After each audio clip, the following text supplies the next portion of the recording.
long time ago, there was a system of labour called slavery. Prisoners were forced to work till they died. It had, however, one major drawback. The slaves knew that they were slaves, so they didn't put their hearts into their work. And if that wasn't bad enough, the slave owner had to feed and house the slaves. Oh, and there was a question of the morality of slavery, but that should not concern us here. So slavery gradually ceased to be a cost-effective system of labour. That is, until now. A brand new system has been introduced that brings slavery back bigger and better. Give too many choices to ensure no choice. Okay, it's all up to you, totally your choice, in your hands. You can choose to work indoors, outdoors, with machines, without machines, work at night, work during the day. Make your slave responsible for their work, your productivity, your output, your competitiveness. Produce your own food, own accommodation. Management no longer responsible for you. Congratulations, you are a new production team. If you work hard, you can make it. So now we can get rid of these. Not quite. I don't have to. Where are you going to go? It's the same everywhere.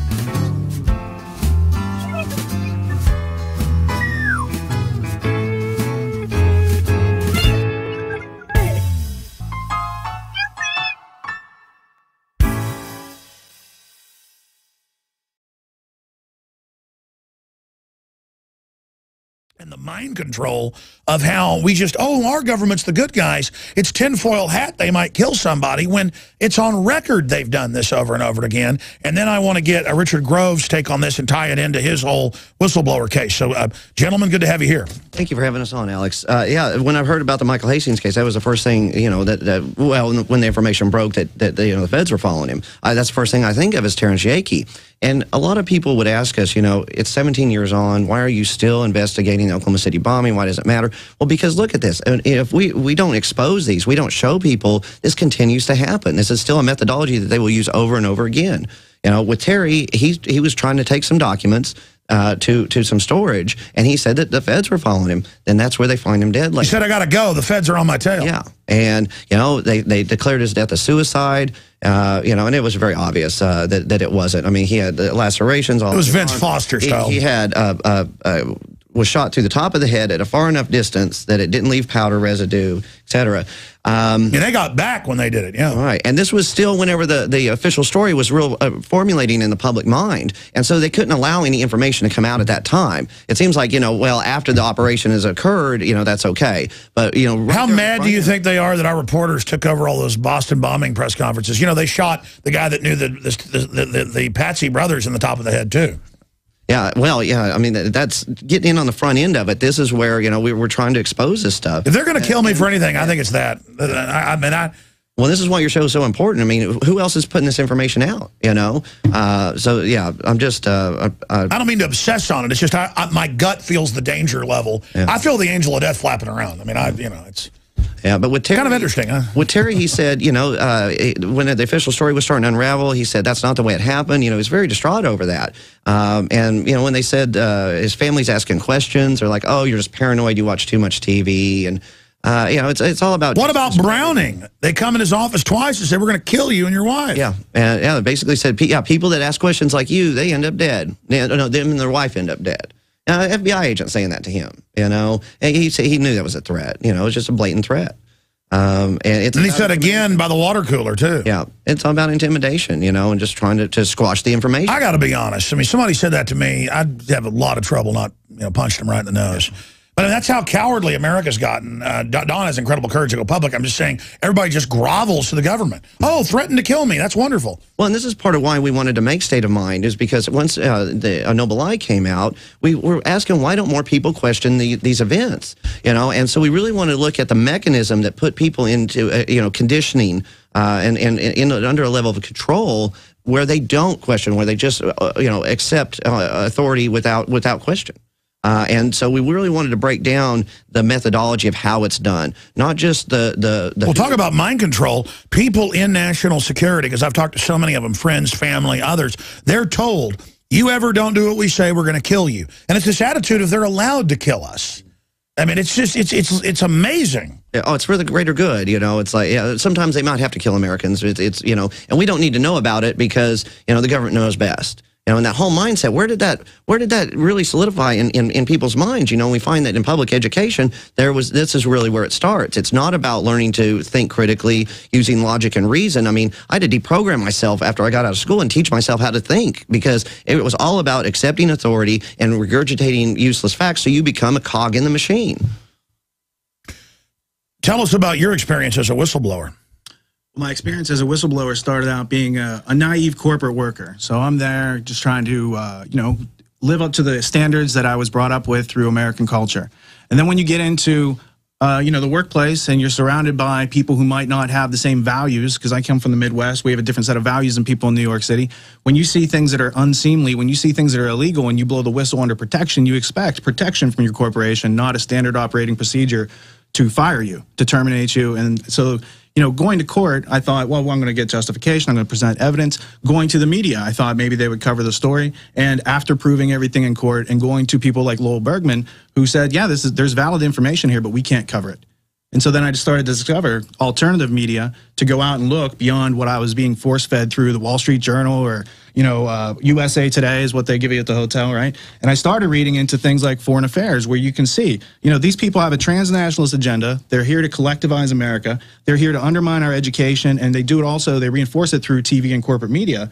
And so they're breaking down the self-reliance, self-esteem, self-confidence of Americans to make us spineless. And that's reinforced, as you've noticed many times or observed on your show, the father figure in sitcoms. Spineless individual who's being run into the ground, can't solve problems by themselves. And so by taking away the intellectual tools of how to learn anything for ourselves, they've made us very, very dependent on. This is what we are. In essence, this is what our ancestors were when they were brought here. We became a slave to their system, a slave to their, as we call into existence, the Willie Lynch. Our ancestors were chained to each other, chained physically, which became a mental thing. And then we became a part of their system, working on the plantations. We're picking their cotton, digging into the ground, to the soil, using our energy and our time and our efforts to bring wealth to these people. But see, nowadays we think that this is no longer the case, that we're no longer working on the plantation, so we have nothing to fight for. We have no reason to fight for anything. But that's not true. We're still slaves to the system. The only difference is that they got smarter with it. They changed the system, they upgraded it. So now, what they did is they took these off. They took them off of our physical bodies. So now we're no longer can see the physical slavery that we're in. But now what we're in is something different. Now we're part of a mental slavery. And a mental slavery is worse, because now we're up here. We are part of the mental slavery that is here now. And the plantations are different. The plantations are now the companies, the organizations, the corporations that run this country now. They are the money makers. And so we work there right now at their companies. It doesn't matter what the name of the company is. If it's not coming from, if it's not giving you wealth, then you're a part of the system. Now let me break it down a little bit to you to explain what I mean, a slave to the system, a slave to the upgraded system that we have. When you get up, when you make a decision that you want to work for a company and that you feel like you have to sell yourself in a sense when you go into the interviews. You go in the interview, you go for a company that you're going to think that you're making let's say $30,000 a year. Now you're making $30,000 a year at this company. You now can be able to get yourself a house or an apartment. Now you got a car. You now are able to buy more expensive things for your house, to do a lot more things. Now you got a car. Now you have apartment to pay for rent. You have different toys that you are now buying. So now you have to make sure that you stay at this job to maintain all the things that you just acquired. Now, we were given a lot of these things for free when we were created, but because we are now born into this world, into this concept, we now must abide in the system of this concept. So now, you are giving more of your energy out to this system, to this corporation, to this business, than what you're actually receiving back. Because now you have to stay at the job in order to keep the things that you have now just bought. So You feel that you are free and you feel that you are more important than everyone else because of the fact that you have something that maybe another person does not have. I have a car, she doesn't. I have a house, she doesn't. But what you don't understand is that the person who actually doesn't have all those things are more free than you, because you are now a part of the system. You are a slave to the system. You now have to do all that you can, lose all your energy, be in a stressful job, stay in the position that you are, deal with all the BS from your bosses or from your co-workers and all their stress and all their problems and all their issues, and you continue to stay in this thing that you need to make you happy. This is what you need to free yourself, to make you feel like you have done something. No, you are now a part of their system.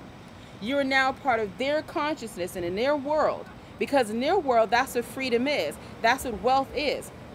They do not understand what, in a sense, in a way they do, the wealth is up here. But they disconnected you from that, and now they enslaved you into this, so that now you are part of their system and a part of their world and their thought processes that has nothing to do with consciousness. You need to remove these chains, these links that are over your mind, that they control, that you are not free from, and unlatch it. Find the key and unlatch it, because now you can free yourself. The moment that you free yourself from this system, you are able to move freely and to do whatever it is that you need to do. You become a part of the divine order. You are able to live the spiritual life that you were meant to live, to become the God or goddess that you were created to be. You are chained here, not a god. You are nothing more than a slave. And you are much more than that. You were created to be much more than that, because that which created you is you. So when you look in that mirror, you need to see God. You need to see Goddess. And God and Goddess is not in chains. God and Goddess is consciousness. Free yourself. Be who you are to be. No longer be a part of their system. Be the system of self. This is no more. Ma'at Hotep. Very pleasant moments with America's finest cigarette, the new Philip Morris King Size. All I want to say is this.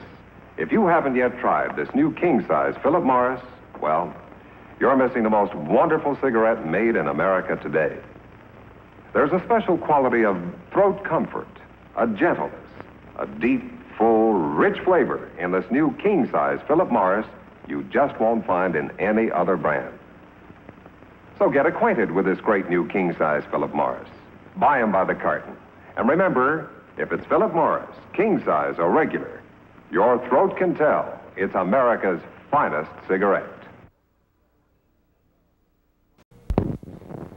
How mild, how mild, how mild can a cigarette be? Make the Camel 30-day test and you'll see, yes you'll see, how mild a cigarette can be. Smoke Camels and see. Good evening, everyone. Our top story: marijuana is now legal. Is now legal in Quahog, and it's made everything just so great. We now go to Trisha Takanawa for a report on how awesome a flower looks. Tom, I'm lying here thinking how a flower doesn't know it's a flower. It just is one, you know. I forgot where I was going with this, Tom.